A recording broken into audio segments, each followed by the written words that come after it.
आप सभी को रक्षाबंधन की हार्दिक शुभकामनाएं। सावन मास की पूर्णिमा तिथि के दिन रक्षाबंधन का त्यौहार मनाया जाता है और इस बार रक्षाबंधन 11 अगस्त गुरुवार को है और इसी दिन रक्षाबंधन के दिन भद्रा काल का साया भी रहने वाला है। और ज्योतिष शास्त्रों के अनुसार भद्रा काल में अपने भाई को राखी नहीं बांधी जाती है। इतना ही नहीं, भद्रा काल में किसी भी तरह का कोई भी शुभ या मांगलिक कार्य नहीं करना चाहिए। अगर कहते हैं कि भद्रा काल में कोई शुभ कार्य किया जाता है तो उसका परिणाम अशुभ ही होता है। और इस बार क्योंकि भद्रा काल का समय सुबह से प्रारंभ होकर रात तक रहने वाला है, तो बहुत सारी बहनों के भाइयों के मन में ये प्रश्न जरूर होगा कि राखी बांधने का शुभ मुहूर्त फिर कब से कब तक है। तो क्या हम 12 अगस्त को राखी मनाएं? आज की इस वीडियो में आपके इन्हीं सारे प्रश्नों के जवाब आपको मिलने वाले हैं।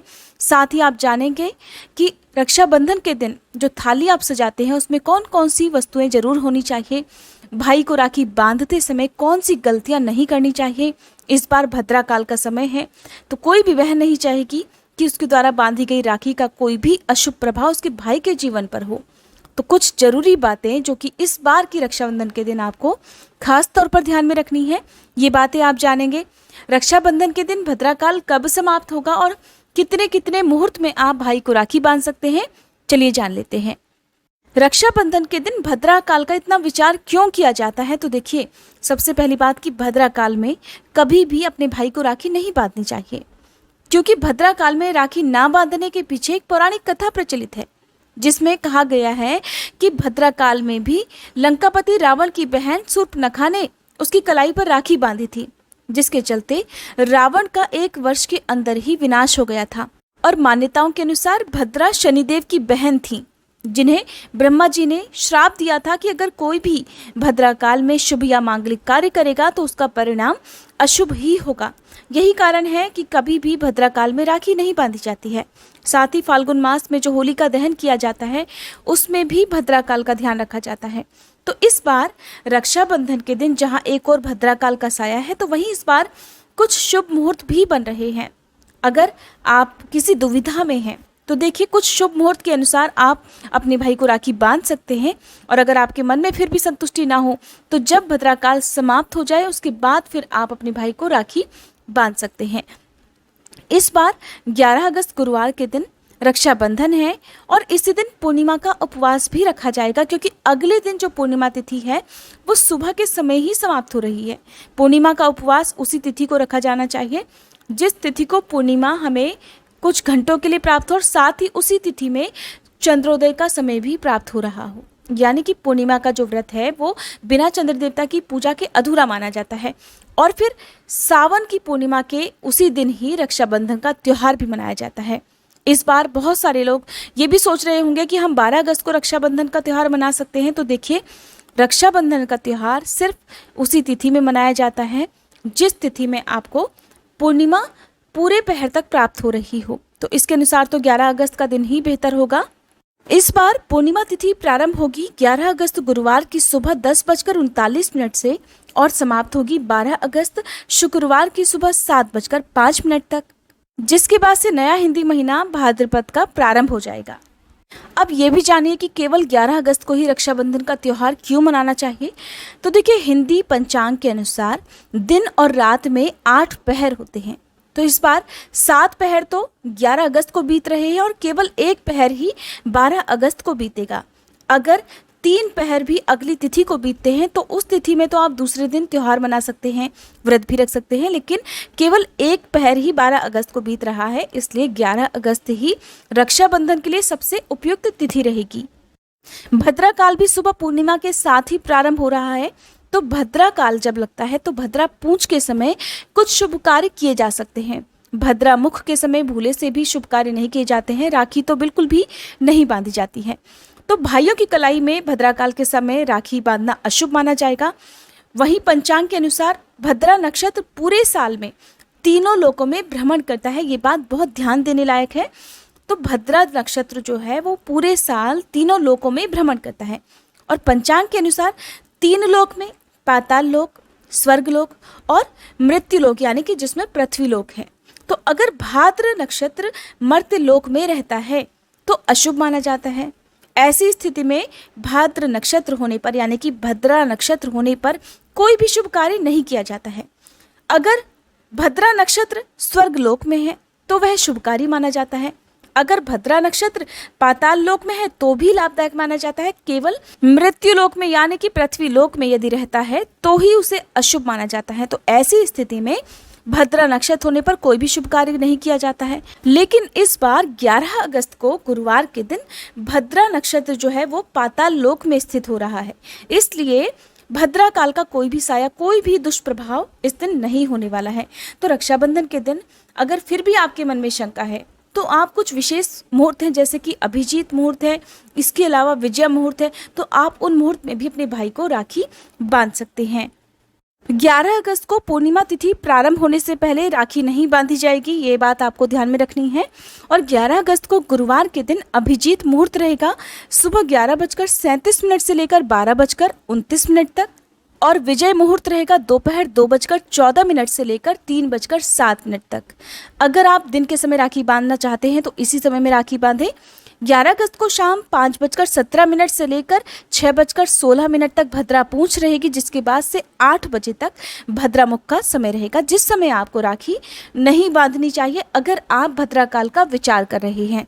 हालांकि आपको वीडियो में पहले भी बताया है कि अगर पाताल लोक में भद्रा है तो उसका असर पृथ्वी लोक पर नहीं होगा, तो आप दिन में किसी भी समय राखी बांध सकते हैं। फिर भी अगर विचार करते हैं तो ऐसे में आप रात 8 बजे से लेकर 10 बजे तक अपने भाई को राखी बांध सकते हैं। साथ ही इस दिन राखी बांधते समय एक विशेष मंत्र का जाप भी आपको करना चाहिए। अगर कोई विचार आपके मन में आता है कि आपने भद्रा काल में या कोई अशुभ मुहूर्त में अपने भाई को राखी बांध दी है तो एक विशेष उपाय आज के दिन आपको करना चाहिए। इसके अलावा कुछ गलतियां ऐसी होती हैं जो आपको भूल से भी नहीं करनी है।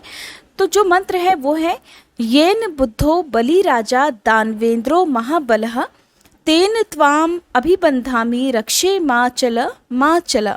इस मंत्र का जाप करने से भाई की सभी कामनाओं की पूर्ति होती है, भाई को किसी की नज़र नहीं लगती है। अगर भद्रा काल में गलती से या किसी भी अशुभ मुहूर्त में अपने भाई को राखी बांधी है तो उसका कोई भी दुष्प्रभाव आपके भाई के जीवन पर नहीं पड़ेगा। अपने भाई को जब भी आप राखी बांधते हैं तो राखी बांधते समय इसमें 3 गांठ लगानी चाहिए। 3 गांठ का संबंध भगवानों से जुड़ा है, यानी कि त्रिदेवों से जुड़ा है, जिसमें ब्रह्मा, विष्णु और महेश। तो इन त्रिदेवों का ध्यान करते हुए आप राखी बांधें। साथ ही आप 3 गांठ अपने भाई को राखी बांधते समय लगाएं। पहली गांठ भाई की लंबी उम्र के लिए, दूसरी गांठ खुद की लंबी उम्र के लिए और तीसरी गांठ भाई बहन के पवित्र रिश्ते की लंबी उम्र के लिए बांधी जाती है। राखी बांधते समय सबसे पहले तो अपने भाई के सिर पर कोई रुमाल रखें और अपना सिर भी ढकना चाहिए, चाहे चुनरी हो, साड़ी हो या रुमाल हो। खुले सिर से कभी भी राखी नहीं बांधी जाती है। साथ ही भाई के माथे पर चंदन, कुमकुम और अक्षत से तिलक लगाएं। आपको ध्यान रखना है कि जो अक्षत आप अपने भाई को लगाएंगे वो अक्षत यानी कि चावल टूटे हुए नहीं होने चाहिए। राखी बांधने से पहले बहनों को एक काम इस बार रक्षाबंधन के दिन जरूर करना चाहिए। अपने भाई को राखी बांधने से पहले भगवान गणेश जी की पूजा जरूर करें, क्योंकि किसी भी शुभ कार्य को करने से पहले गणेश भगवान की पूजा की जाती है। और गणेश भगवान को एक राखी आप अर्पित करके कोई भी मिठाई का, चाहे आप दूध से बनी मिठाइयों का भोग लगा सकते हैं या खीर का, सिवैयों का भोग लगा सकते हैं, पान सुपारी इलायची का भोग या दूर्वा का भोग भी आप लगा सकते हैं। उसके बाद ही आपको अपने भाई को राखी बांधनी चाहिए। राखी बांधते समय भाई और बहन को दिशा का भी ध्यान रखना चाहिए कि कौन सी दिशा में मुंह करके राखी बांधी जाती है। कहते हैं कि जब बहन राखी बांधे तो भाई का मुंह पूर्व या फिर उत्तर दिशा की ओर होना चाहिए। अगर भाई का मुंह पूर्व या उत्तर दिशा की ओर होता है तो इससे उनके जीवन में मुश्किलें नहीं आती हैं। भाई को बांधी जाने वाली राखी किस तरह की होनी चाहिए? तो प्लास्टिक या जो भी अशुभ चिन्ह वाली राखी है या टूटी हुई खंडित राखी है वो भाई को कभी भी ना बांधे। काले रंग की राखी भी नहीं बांधनी चाहिए। आप लाल, पीले, सफेद या हरे रंग की राखी अपने भाई को बांध सकते हैं। राखी का जो धागा है वो कलावे वाला हो या फिर रेशमी धागा हो तो बहुत अच्छी बात है। राखी बांधने के बाद ही आपको एक और काम करना है। सबसे पहले तो अपने भाई की आरती भी उतारनी है। उसके साथ ही आपको एक विशेष उपाय भी करना चाहिए ताकि भाई की खुशियों को या उसकी सुख समृद्धि को किसी तरह की कोई नज़र ना लगे। तो इसके लिए आप राखी बांधने के बाद जब भाई का मुंह मीठा करा लेते हैं उस समय अपनी दाहिनी हथेली में 7 लौंग, जो कि फूलों सहित होनी चाहिए, जिसके ऊपर फूल लगा हुआ होता है, 7 लौंग आप अपने भाई के सिर से उतार कर एक जो कपूर की टिकिया बड़ी वाली होती है या जो भी गोल टिकिया होती है उसके ऊपर रखकर आप जला दीजिए। घर के मुख्य द्वार के बाहर आपको इस लौंग को जलाना है और साथ ही प्रार्थना करनी है कि हे ब्रह्मा, हे विष्णु, हे महेश भगवान, आज रक्षाबंधन के दिन यदि मेरे भाई के ऊपर किसी तरह का कोई भी बुरा साया हो तो वो साया दूर हो जाए, मेरे भाई की सुख समृद्धि को और उसके सुखी जीवन को किसी तरह की कोई भी नजर ना लगे। इस प्रकार लौंग आप बाहर रखकर जला दें और उसके बाद हर साल रक्षाबंधन का शांत हो जाए मनाते हैं। इसके बारे में जो कथा प्रचलित है वो महाभारत काल से संबंधित है। दरअसल शिशुपाल का वध करते समय भगवान श्री कृष्ण की तर्जनी उंगली में चोट लग गई थी, जिस कारण उनकी उंगली से खून बहने लगा था। उस खून को रोकने के लिए द्रौपदी ने तुरंत अपनी साड़ी का एक किनारा फाड़कर श्री कृष्ण की उंगली में बांध दिया था। इस ऋण को चुकाने के लिए चीरहरण के समय ही श्री कृष्ण ने द्रौपदी की मदद की थी। साड़ी का वो छोटा सा टुकड़ा जो उस समय द्रौपदी ने श्री कृष्ण को बांधा था, उसके बदले में जब द्रौपदी के ऊपर मुश्किल आई थी, जब उसका चीरहरण हो रहा था, उस समय श्री कृष्ण ने उनकी साड़ी को इतना बढ़ा दिया था कि दुशासन साड़ी को खींचता रहा और साड़ी का एक बहुत बड़ा ढेर उसके सामने लग गया, लेकिन द्रौपदी का चीरहरण नहीं कर पाया। इसीलिए कहा जाता है कि जब भी बहनें अपने भाई की कलाई पर राखी बांधे तो भाइयों को भी अपनी बहनों की रक्षा करने का, उनके हर सुख दुख में साथ निभाने का वचन देना चाहिए। ये थी आज की वीडियो। उम्मीद करती हूँ ये जानकारी आपको पसंद आई होगी। आने वाले महीने में जन्माष्टमी कब है या भाद्रपद मास में जो तीज आती है उसके बारे में यदि आप जानना चाहते हो, व्रत कथाएं सुनना चाहते हो, तो आप हमारे चैनल को सब्सक्राइब करके आने वाली वीडियोस को जरूर देखिएगा।